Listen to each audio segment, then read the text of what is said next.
శంకరాచార్యుల వారి అనుగ్రహంతో వారి యొక్క ఆశీస్సులతో సౌందర్య లహరిని చక్కగా నేర్చుకున్నారు మన తమ్మండ్రు సౌందర్య లహరి కుటుంబంలో. ఇప్పుడు శివానంద లహరిని నేర్చుకోబోతున్నాము. ఏమిటి అసలు శివానంద లహరి అంటే ఏంటి? శంకరాచార్యులు వారు జగద్గురువులు. వారు ఎన్నో బోధనలు చేశారు మనకి. ఆయన బోధనలు మన జీవన గమనములో పాలు నీళ్లులాగా కరిగిపోయేటట్లుగా ఉంటాయి. ఎవరైతే ఇలాంటి రచనలు రాశారో, ఎవరైతే జగతి అందరూ మెచ్చుకొని ఎన్ని సంవత్సరాలు అయినా వాటి యొక్క ప్రభావం తగ్గకుండా వాటిని ఇంకా రుచిగా, అంటే వంటే కాదు రుచిగా ఉండేది, చదివే కొద్దీ శ్లోకము అందులోని భావము, ఆ భగవంతుణ్ణి చూడటంలో ఉండే తాదాత్మ్యాన్ని ఈ ఈ ఎవరి ద్వారా, ఎవరి రచనల ద్వారా పొందుతూ ఉంటారో వారే జగద్గురువులు. అందువల్ల జగద్గురువుల యొక్క నాడి ఎలా ఉంటుంది? జనాలలోకి జ్ఞానాన్ని అంతర్వాహినిలుగా ప్రవహింపచేస్తూ ఉంటారు. ఆత్మ జ్ఞానాన్ని జీవులలో ప్రసరింపచేసేటట్లుగా ఉంటారు. శంకరుల యొక్క కవిత్వం ఒక జ్ఞాన మకరంద గంగ. మానవ జీవితాన్ని కర్మ, భక్తి, యోగము అనే మార్గం ద్వారా నడిపిస్తూ, ఆదిశంకరులు ఎలా ఉంటది అంటే ఒక దేవాలయం లాగా ఉంటుంది. ఒక మనిషి యొక్క దేహమే ఒక దేవాలయం లాగా చేసేంత గొప్ప రచన వైభవం ఉన్నవారిది. గొప్ప మానవతావాది శంకరులు.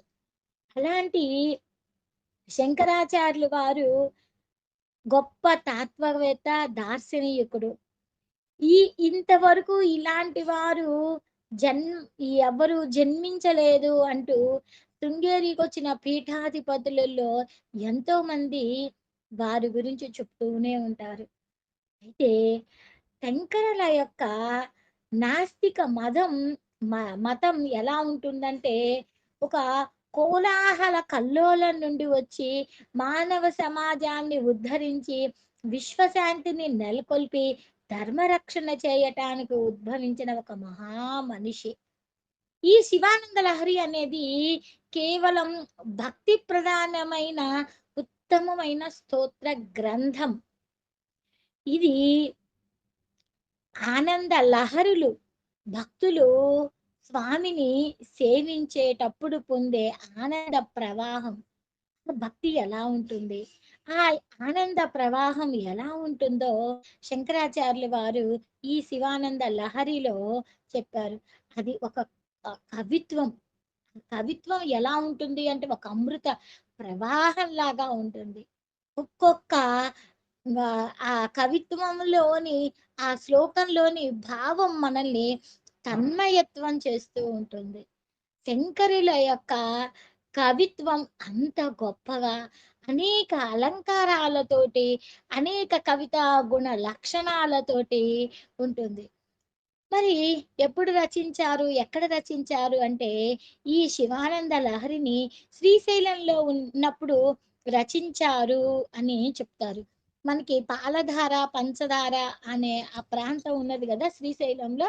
అక్కడ శంకరాచార్యులు వారి విగ్రహం ఉంటుంది. అక్కడ రాశారు కూడా, ఈ ప్రాంతంలో శంకరులు శివానంద లహరి రచించిన ప్రవేశము అని కూడా మనకి కనిపిస్తుంది. ఒక్కొక్క శ్లోకము ఒక అమృతం అన్నమాట.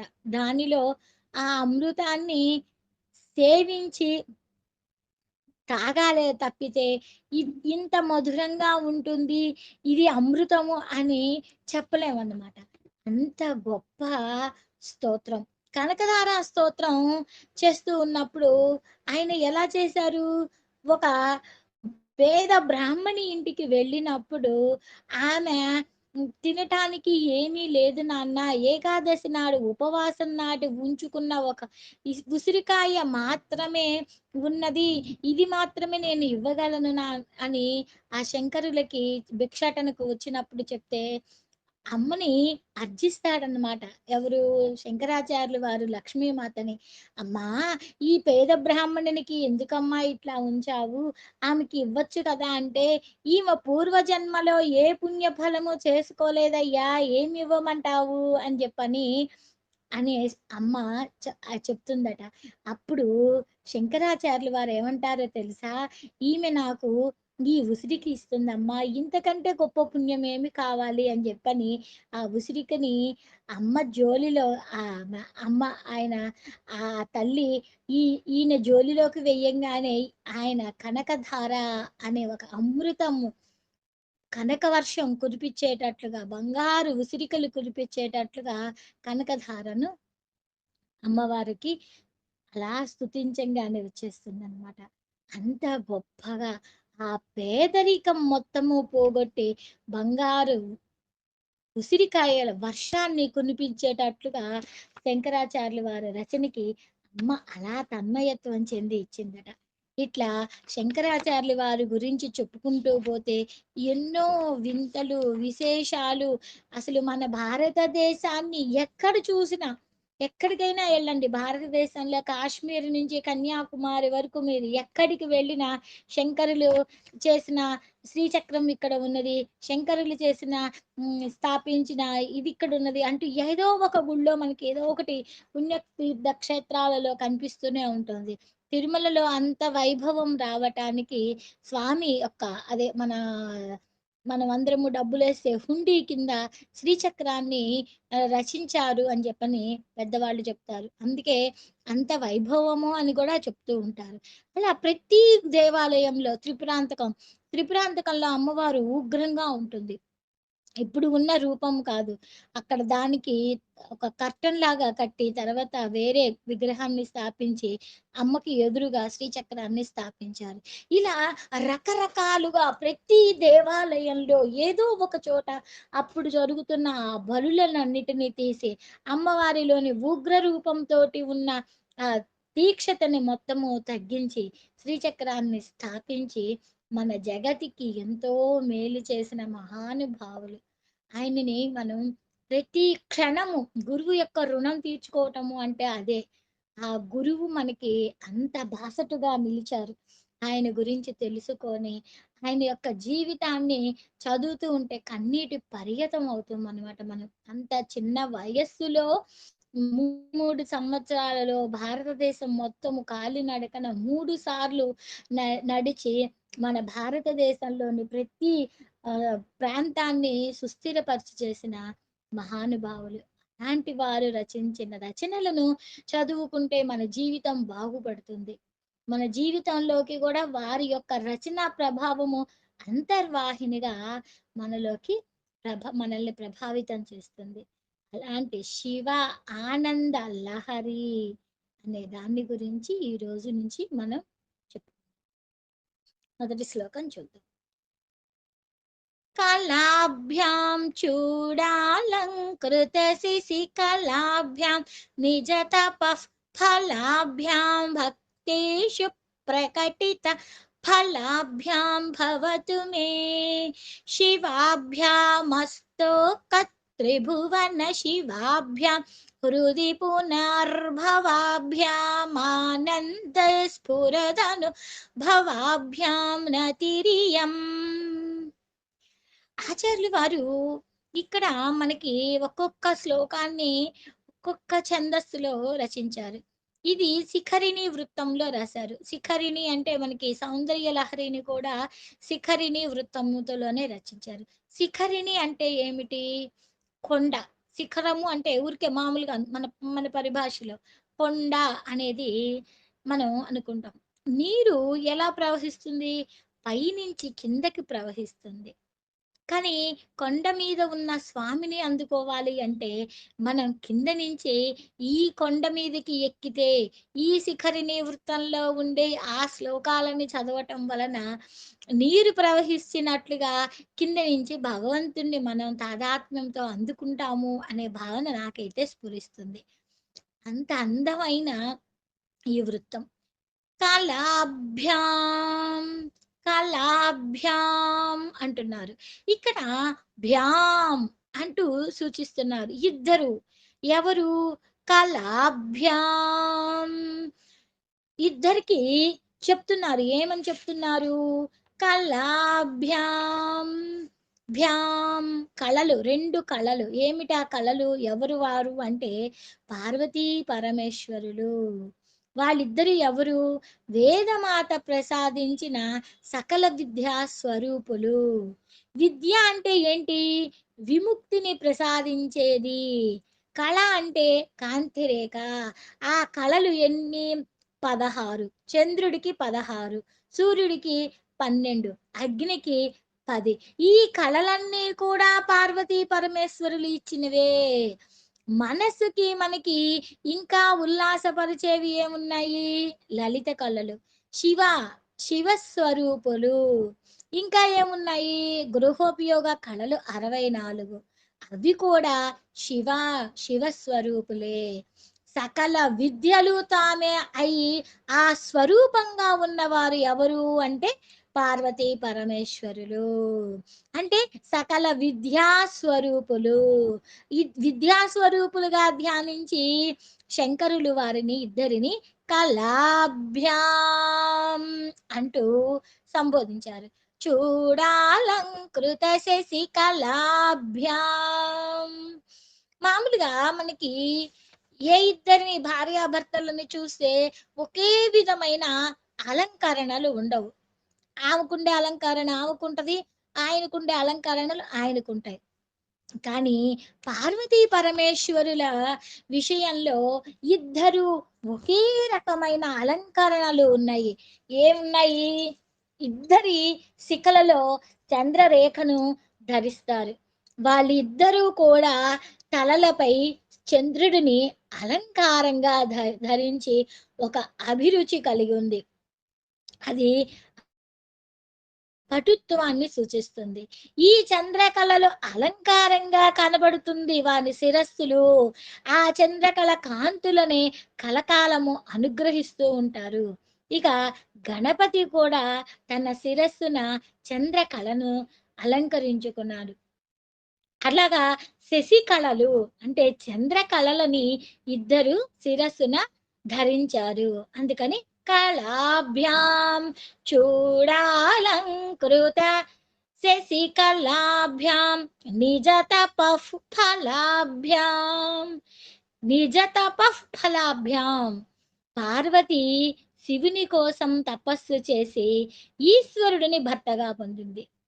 శివుడు సతీ వినియోగానంతరము కూడా పార్వతిని భార్యగా పొందాలి అని తపస్సు చేశారు. ఇద్దరూ కూడా తపస్సుల ఫలితముగా శివులు భార్యాభర్తలు అయ్యారు. వారు ఎన్ని కల్పాలైనా, ఎన్ని యుగాలైనా, ఎన్ని జన్మలైనా ఈ జంట ఒకరి శరీరములో ఒకరు సొగమై అలా ఇమిడి ఉండి అర్ధనారీశ్వర రూపంగా వారిద్దరూ స్థిరపడ్డారు. వారు తపస్సులకి ఫలితం దక్కింది. పార్వతి ఎవరి కోసం అమ్మ ఈ తపస్సు అంటే పరమేశ్వరుడు కోసం అంటుంది. అదే శివుణ్ణి అడిగితే పార్వతి కోసమే అంటారు. అదే అమ్మలోని శక్తి అయితే ఆ శివునిలోనికి ప్రవేశిస్తే ఆయనకే చైతన్యం. అయ్య అయ్యలోకి ప్రవేశించకపోతే ఆ శక్తికి వియోగం లేదు. అందుకని శివశక్త్యాయుక్తో అంటారు సౌందర్య లహరిలో. శివుడు శక్తి ఏకమయ్యి ఒక స్పందన రూపంలో ఉన్న వారిద్దరూ అంటూ వారిద్దరి యొక్క తపో రహస్యాన్ని శంకరాచార్యులు వారు చెప్పారు.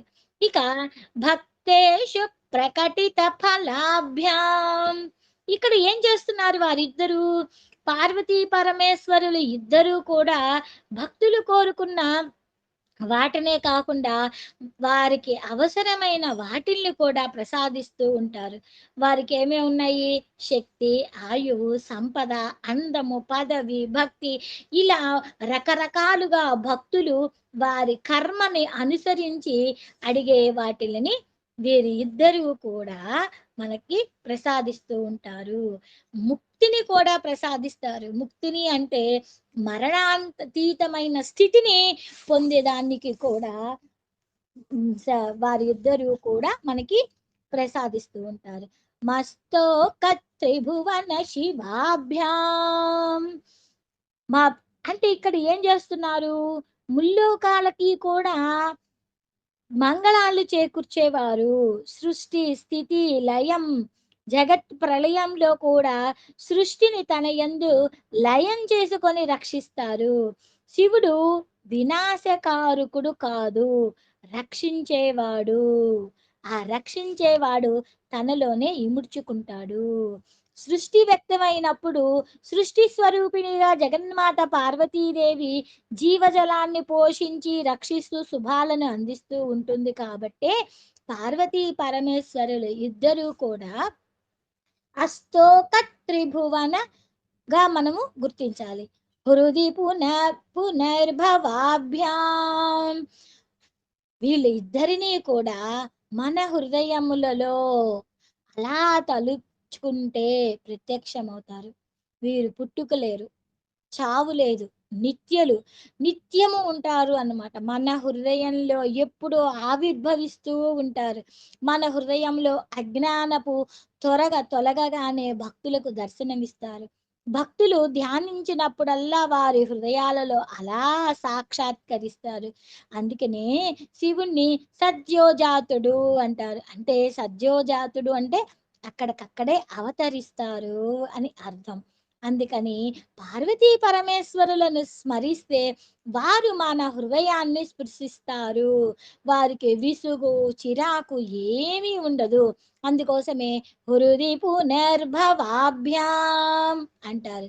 ఆనంద స్ఫురదనుభవాభ్యాం ఆనంద స్ఫురదనుభవాభ్యాం మన నిద్రాణమై ఉన్న ఈ జడస్థితిలో మన మనసు ఒక్కసారి ఆ ఆది దంపతులను స్మరిస్తే వారు వెంటనే మేఘంలోని మెరుపుల మంచి ప్రకాశంతో మన హృదయంలోనే చూడగల స్వరూపాలతో సాక్షాత్కరిస్తారు.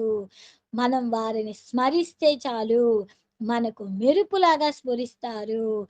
మనకి ఆనందం అనే అనుభవాన్ని ఇస్తారు.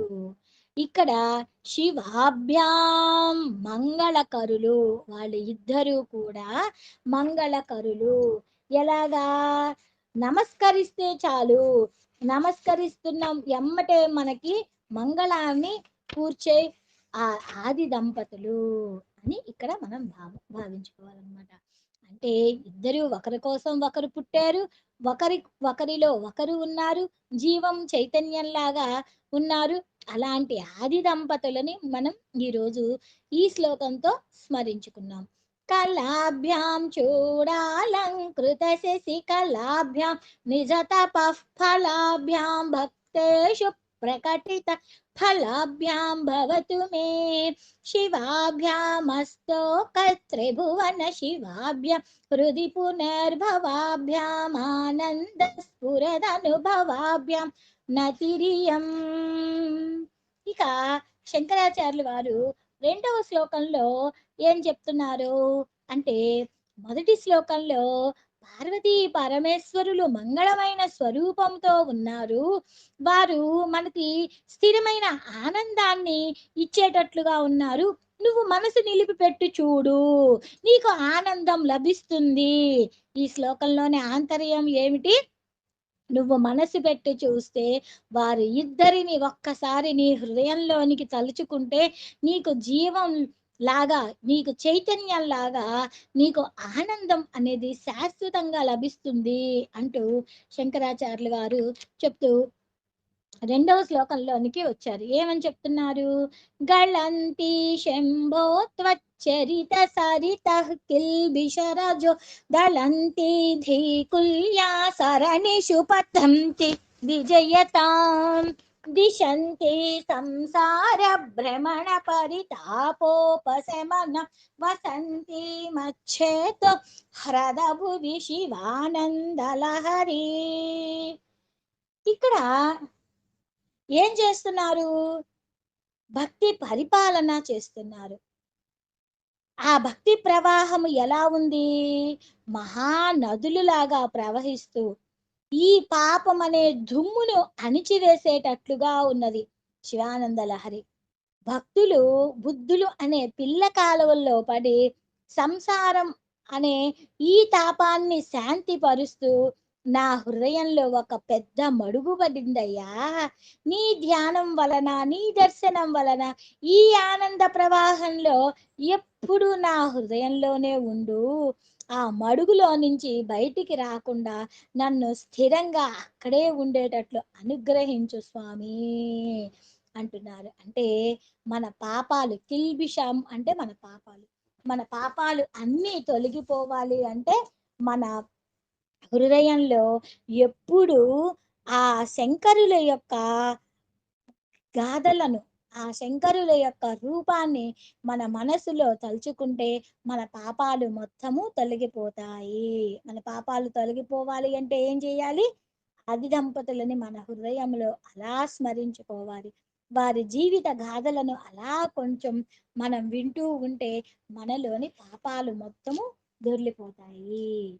ఈ సంసార భ్రమణము అంటే చావు పుట్టుక ఇవన్నీ ఒక భ్రమణం, సర్వ దుఃఖాలతో సాగిపోతూ ఉంటుంది. ఇది ఒక అజ్ఞానం. భ్రమణము అంటే భ్రాంతి. ఈ సంసారంలో కొట్టుకుపోతున్నాము, గమ్యం తెలియటం లేదు. ఈ దానిలో నుంచి నాకు ఉపశాంతి ఏది స్వామి అంటే శివానందము. ఆ శివుని ఆనందంగా స్మరించటమే. శివనామ స్మరణము ఏం చేస్తుంది?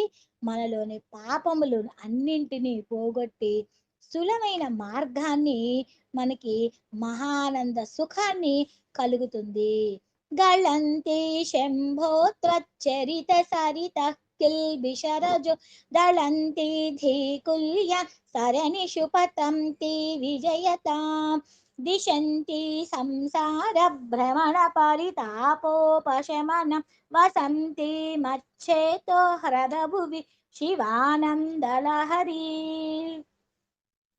సరే, ఇక్కడ శివుని యొక్క సంతోషాన్ని స్తుతించటం అనేది మూలం. ఆ మూలం ఎక్కడి నుంచి తెలుసుకోవాలి? శివుణ్ణి ఎలా తెలుసుకోవాలి?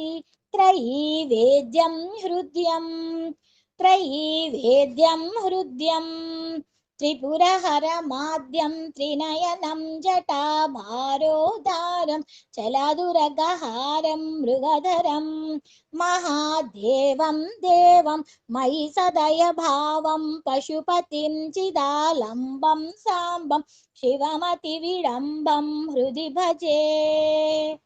త్రయీ వేద్యం హృద్యం. ఆయన ఎలా తెలుసుకుంటాము? మూడింటి ద్వారా తెలుసుకుంటాము. త్రయీ అంటే మూడు. ఈ మూడు శబ్దాలని వేదపరంగా చూసుకుంటే ఏమిటది? ఋగ్వేదము, యజుర్వేదము, సామవేదము. ఈ మూడు వేద్యాలనే తెలుసుకోవాలి. ఈ మూడు వేదాల ద్వారానే తెలుసుకోవాలి కాబట్టి వేద్యుడు అంటే శివుని యొక్క గొప్పతనాన్ని వర్ణించే ఈ మూడు వేద మంత్రాలే. మూడు వేదాలలో ఆయన గురించి తెలుసుకోవచ్చు, ఆయన యొక్క మాహాత్మ్యం గురించి తెలుసుకోవచ్చు. అంటే కేవలం ఆయన గురించి తెలుసుకోవాలి అంటే వేదాలను మాత్రమే తెలుసుకుంటాము. హృదయం, హృదయం అంటే హృదయము అనే గుహలో పరమేశ్వరుడికి సంబంధించిన జ్ఞానము మన హృదయము అనే గుహ్యంగా మన హృదయంలోనికి వస్తుంది. హృదయం అంటే ఇక్కడ ఆయన ఎలాంటి వాడు? మనోజ్ఞమైన స్వరూపము కలవాడు.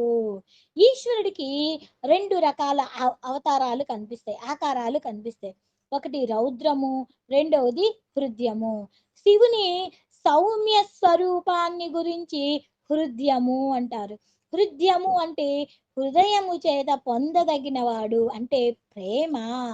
ప్రేమ చేత, ప్రేమ ఎక్కడ వస్తుందో మన హృదయంలో నుంచే కదా వచ్చేది.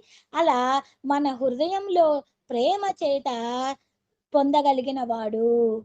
త్రిపురహర మాధ్యం. త్రిపుర త్రిపురహరం అంటే మూడు పురాలను ధ్వంసం చేసేవాడు. మూడు పురాలు అంటే మనలోని సూక్ష్మ స్థూల కారణ శరీరాలు.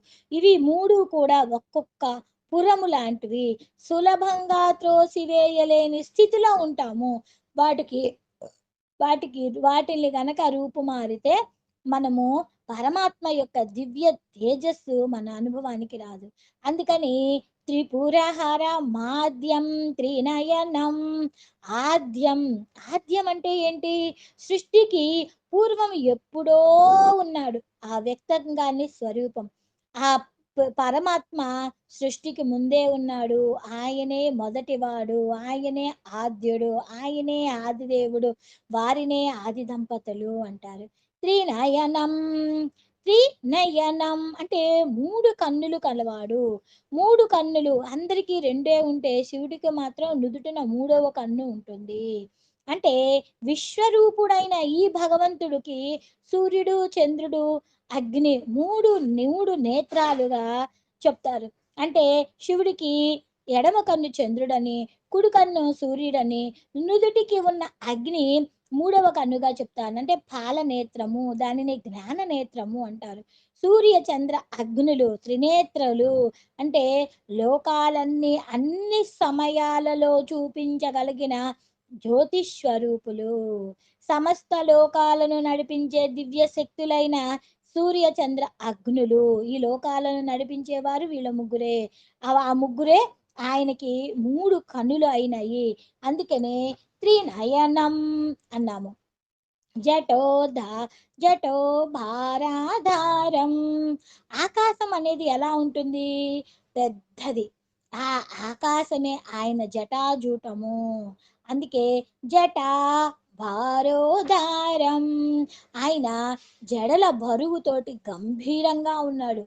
ఈశ్వరునికి జడలను కపర్ధము అంటారు. అంటే మూడు లోకాలలో ప్రవహిస్తున్న ఆ గంగా నది ఆ శివుని జడాజూటంలో సన్నని పొరలో చిక్కుకుందంట.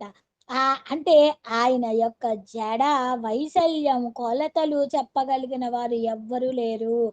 అందుకే ఆయనని వ్యోమకేశుడు. ఈ అనంతమైన ఆకాశమే ఆయన కేశము అని అంటాము. అలానే ఇంకా ఏమంటారు? చలదురగహారం. ఆయన ఏం ధరించాడు? కదులుతున్న పాములే ఆయనకి ఆహారాలు. చలదురగహారం మృగధరం. వాసుకి ఆ సర్పము ఆయనకి శివుడికి హారమట. మృగము అంటే లేడి. లేడిని చేతిలో ధరించాడు. అందుకనే మృగధరుడు. శివుడిని అవమానించే సంకల్పంతో దక్షుడు దక్షయజ్ఞం ప్రారంభించాడు. వీరభద్రుడు విజృంభించడంతోటి దక్షయజ్ఞం ధ్వంసమైంది. అప్పుడు పరమశివుడు మృగ రూపాన్ని ధరించి ఆ పెరుగుతున్న యజ్ఞాన్ని రెండు వేళ్ల మధ్య ఇరికించి పట్టుకున్నాడు. అందుకని అప్పుడు ఆయనని మృగధరుడు అయ్యాడు. మహాదేవం. మహాదేవం అంటే గొప్ప దేవుడు. మహత్యానికి గొప్పదనానికి కూడా అందని వాడు. తత్పురుషాయ విద్మహే మహాదేవాయ ధీమహి తన్నో రుద్ర ప్రచోదయాత్ అని చెప్తుంది. అలాగా ఆయన మహాదేవుడు, గొప్ప దేవుడు. మహాదేవం దేవం ఆనందమైన స్వరూపుడు అయిన ఆ స్వామి. మయి సదయ భావం. మయి సదయ భావం హృదయంలో దయగలిగిన వాడు శివుడు. ఈ సంసార వలయంలో చిక్కుకుని మనము కర్మబంధ పాశములో ఉన్నాము. దానికి దారి తెన్ను ఏమీ రావటల్లా. అలాంటి జీవులకు శివుడు పుత్రవాత్సల్యంతో చూపిస్తాము కాబట్టే ఆయన దయామూర్తి. అందుకనే దయాభావం ఆయనది అని చెప్తారు. పశుపతిం. ఈ అహంకారముతో కూడిన సకల జీవులు పతి కాబట్టి ఆయన పశుపతి అన్నారు. ఈ కర్మ ఈ కర్మపాశంలో చిక్కుకొని పరితపిస్తున్న జీవరాశులు బ్రహ్మ నుండి చీమ వరకు సకల జీవరాశులను పాలించే కృపాసాగరుడు శివుడు. పాశుపశాలను తెంపి ఆ జీవులని తనలో లయం చేసుకుంటాడు కాబట్టి ఆయన పశుపతి అన్నారు. చిదాలంబం. చిత్ అంటే జ్ఞానం. ఈ జ్ఞానానికి ఆలంబమైన జ్ఞానమూర్తి. చిదాలంబం సాంబం. సాంబం అంటే ఏంటి? అంబ. అమ్మ అంటే పార్వతితో కూడిన మాత, కూడిన వాడు. అంటే జ్ఞాన స్వరూపమైన పార్వతీతోటి శక్తి రూపమై చిద్గగన చంద్రికతో ఉన్నవాడు అర్ధనారీశ్వరుడు. కాబట్టి పార్వతీ సహితంగానే పూజించాలి. అందుకని పరమేశ్వరం ప్రభుం త్రిలోచనం అన్నట్లుగా సాంబం అన్నారు. శివం. శివం అంటే మంగళము. శివం అంటే ఆనందము. శివం అంటే సంతోషము. అలాంటి గొప్ప మంగళాలని ప్రసాదించేవాడు. విడంబం. విడంబం అంటే విచిత్ర రూపాలతో ఉన్నవాడు. రూపాలతోటి సర్వంతర్యామిగా అన్నింటిలోనూ సృష్టిలోని అన్ని రూపాలలో ఉన్నాడు. వడ్రంగిలో, కుమ్మరిలో, ఎక్కడ పట్టినా ఆయనే ఉన్నాడు. దొంగలలో దొంగగా, వంచకులలో వంచకుడుగా, ఇలా ప్రతి పాత్రలోనూ శివుడే ఉన్నాడు అని నమ్మకం చెప్తుంది. అలా శివుడు ఎక్కడెక్కడ ఉన్నాడు? సర్వాంతర్యామి. ఆయన అవసరాలను బట్టి ఆకారాలలో కనబడతారు కాబట్టి అతి విడంబం హృది భజే. ఇలా ఈ లక్షణాలతో ఉన్న ఈ స్వామిని నా హృదయంలో భజిస్తాను అంటూ ఈ శ్లోకంలో మనకి శంకరాచార్యులు వారు మూడవ శ్లోకంలో అందించారు. త్రయి ఆయన ఎలా తెలుసుకోవాలి? శంకరులు శంకరాచార్యులు వారు శివుడిని ఎలా ఎక్కడ తెలుసుకోవాలి అనే విషయం మీద ఇదిగో ఇక్కడిక్కడ ఉన్నారు. వేదాలలో ఆయనే ఉన్నాడు, అందరిలో ఆయనే ఉన్నారు, అందరి హృదయాలలో ఉన్నాడు, విశ్వంలో మొత్తము ఆయనే ఉన్నారు అంటూ ఈ శ్లోకంలో శంకరాచార్యులు వారు శంకరుల్ని ఎక్కడెక్కడ ఆయన గురించి తెలుసుకోవచ్చో చెప్పారు. ఈ నమ్మకం యొక్క నమ్మకం యొక్క పూర్వం యొక్క అర్థాన్ని మొత్తం తీసుకొచ్చి ఈ ఒక్క శ్లోకంలోనే చెప్పేసేశారు. నమ్మకంలో ఆయన ఎక్కడెక్కడ ఉంటారు, ఏమేం చేస్తూ ఉంటారు అనేది చెప్తుంటే ఆ నమ్మకంలోని భావాన్ని మొత్తం తీసుకొచ్చి ఒక్క శ్లోకంలో మనకి జగతికి అందించిన పుణ్య పురుషులు. त्रैवेद्यं हृद्यं त्रिपुरहरमाद्यं त्रिनयनं जटाभारोद्धार्यं चलदुरगहारं मृगधरं महादेवं देवं मयि सदयभावं पशुपतिं चिदालम्बं साम्बं शिवमतिविडम्बं हृदि भजे। सहस्रं वर्तन्ते जगति विबुधाः क्षुद्रफलदा न मन्ये स्वप्नेव तदनुसरणं तत्कुरुत फलम् हरिब्रह्मादीनमपि निकटभाजामसुलभं चिरं याचे शम्भो शिव तव पदाम्भोज भजनम्। ఇక్కడ సహస్రం వర్తంతే జగతి విబుధాః క్షుద్రఫలదా. క్షుద్రఫలదా అంటే కొంచెం మాత్రమే ఫలితాలు ఇచ్చేవాళ్ళు. ఈ జగత్తులో మొత్తము వేల కొద్దీ ఎన్నో ఫలితాలు ఇవ్వగలిగిన దేవతలు ఎందరో ఉన్నారు. అయితే క్షుద్ర ఫలదా అంటే మనకి వారిని సేవించటము, మన కోరికను గురించి చెప్పేసేసి ఆ కోరికని ఇచ్చే ఫలితాలను ఇచ్చేటట్లుగా ఎంతో మంది దేవతలు ఉన్నారు. ఆ దేవతలను సేవింపక్కర్లా, ఈశ్వరుడుని చేవిస్తే చాలు. బ్రహ్మ, ఇంద్రుడు మొదలైన దేవతలందరూ కూడా క్షుద్ర ఫలదులే. వారు సేవిస్తే తాను కోరిన ఫలితాన్ని ఇస్తారు. కానీ జనన మరణాలను లేని ఆ ఒక ముక్తిని ఇచ్చేది మాత్రము శంకరులే అంటూ ఆచార్యులు వారు నీ యొక్క పాదపద్మ సేవే చేసుకుంటాను, నేను యాచిస్తున్నాను. వారు పుట్టుక చావు ఉన్నవాళ్ళు, నువ్వు పుట్టుక చావు లేనివాడివి, నీవు నన్ను నీలోకి ఐక్యం చేసుకునేవాడివి, నువ్వు ఒక్కవే. కాబట్టి నీవే గొప్పవాడివి, కాబట్టి నీ పాద సేవ చేసే భాగ్యం నాకు కల్పించమని శంకరాచార్యులు వారు శివుణ్ణి యాచిస్తున్నారు. శివ ఇగో చూడండి, సహస్రం వర్తంతే జగతి విభుధాః క్షుద్ర ఫలదాన మన్యే స్వప్నేవ. వాళ్ళని అసలు కలలో కూడా తలవను అంటున్నారు. తదనుసరణం తత్కృత ఫలం హరి బ్రహ్మాదీన మపి నికట భాజామసులభం చిరం యాచే శంభో. స్వామి, నీ యొక్క నిన్ను నేను యాచిస్తున్నాను, నీ యొక్క పద పదాలను పాదాలను పట్టుకుని నిరంతరము భజిస్తాను స్వామి అంటూ.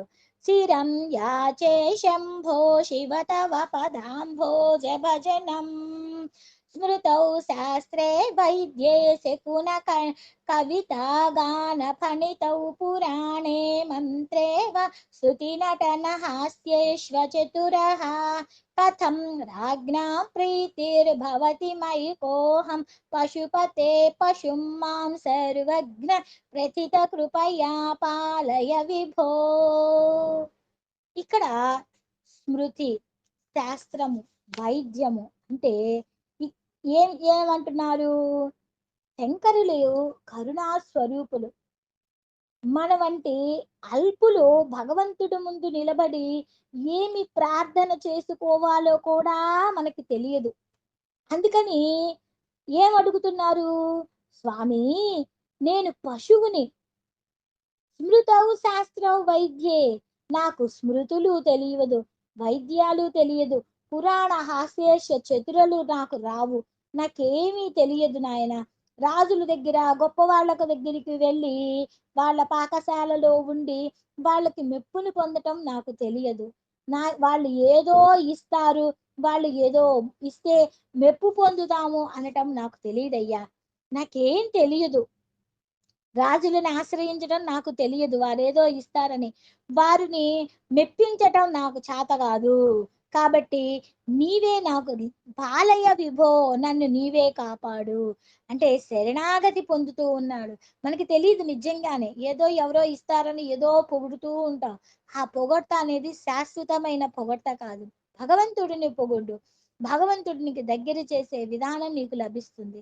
అలా శంకరాచార్యులు వారు నాకేమీ తెలియదయ్యా, వాళ్ళ దగ్గరికి వెళ్ళి పొగడాలి, వాళ్ళ దగ్గర ముప్పును పొందాలి అంటే నాకు తెలిసింది నిన్ను భజించటం ఒక్కటే నాకు తెలుసు అంటూ ఆచార్యులు వారు మనల్ని ఒక్కొక్క శ్లోకంలో నుంచి ఆనంద లహరులు మన మనస్సులలోకి ఎలా కలిగితాయో మనల్ని చిన్న పిల్లల్ని చేసేసి స్వామి వైపుకి తిప్పుకునేటట్లుగా ఆయన రచన, అనిర్వచనమైన ఆ రచనలు అన్నమాట.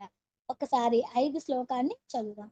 కళాభ్యాం చూడాలంకృత శశి కళాభ్యాం నిజ తపః ఫలాభ్యాం భక్తేషు ప్రకటిత ఫలాభ్యాం భవతు మే శివాభ్యామస్తో కత్రిభువన శివాభ్యాం హృది పునర్భవాభ్యామానంద స్ఫురదనుభవాభ్యాం నతిరియం గలంతి శంభో త్వచ్చరిత సరిత కిల్బిషరజో దళంతి ధీకుల్య సరణిషు పతంతి విజయతాం దిశంతి సంసార భ్రమణ పరితాపోపశమన వసంతి మచ్చేతు హ్రదభువి శివానందలహరి త్రైవేద్యం హృద్యం త్రిపురహరమాద్యం త్రినయనం జటాభారోదారం చలదురగహారం మృగధరం మహాదేవం దేవం మయి సదయ భావం పశుపతిం చిదాలంబం సాంబం శివమతి విడంబం హృది భజే సహస్రం వర్తంతే జగతి విభుధాః క్షుద్ర ఫలదాన మన్యే స్వప్నేవ తదనుసరణం తత్కృత ఫలం హరి బ్రహ్మాదీనామపి నికట భాజామసులభం चिरञ्याचे शम्भो शिव तव पदाम्भोज भजनं स्मृतौ शास्त्रे वैद्ये शकुनकविता गानपणितौ पुराणे मन्त्रे वा स्तुतिनटनहास्येष्वचतुरः कथं राज्ञां प्रीतिर्भवति मयि कोऽहं पशुपते पशुं मां सर्वज्ञ प्रतिद कृपया पालय विभो। सर्वं जगदाम्ब पादारविन्दार्पणमस्तु।